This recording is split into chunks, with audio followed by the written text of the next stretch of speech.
تماشابینان گرامی، من افضلخان صفرزاد از ناحیه ایسور.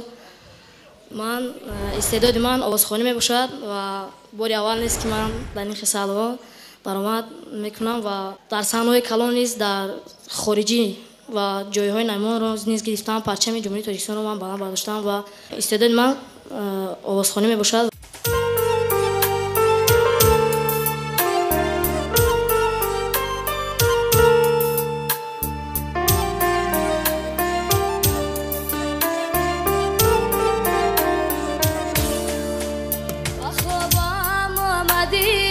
مادر شبانا سری گهوارمه خوندی ترانا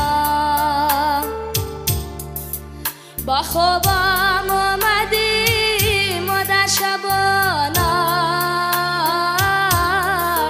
سری گهوارمه خوندی ترانا شدم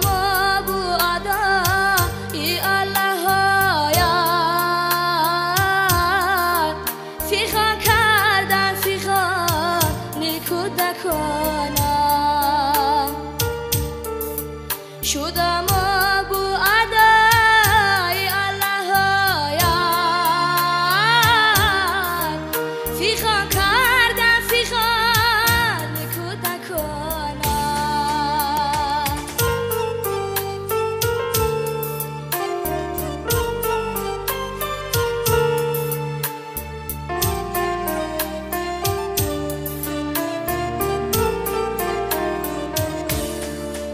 سحرگاه از اینجا برخسته شدم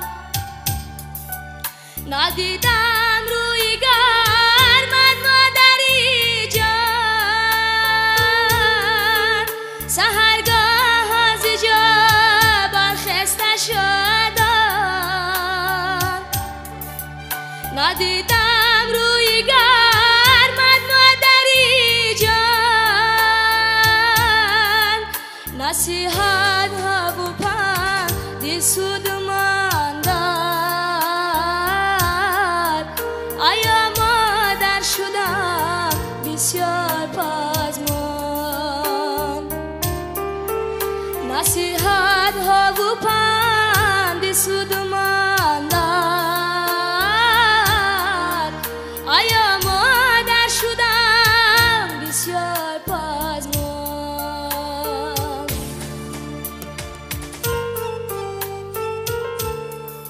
افضل شو خیلی برای خود تاثیر بخش بود و با درد با علم این سرود رو شما حاضر خوندید و من قریب خودم هم آب دیده میریزوندم برای این آهنگ شما برای این سراییدن شما و فکر میکنم که کمان بهروز جان و علویدین با من راضی میشون که شما رو به دور دیگه دعوت کنیم. سلام باشید. مبارک باشد افضل شو. شما رو تبریک میکنم.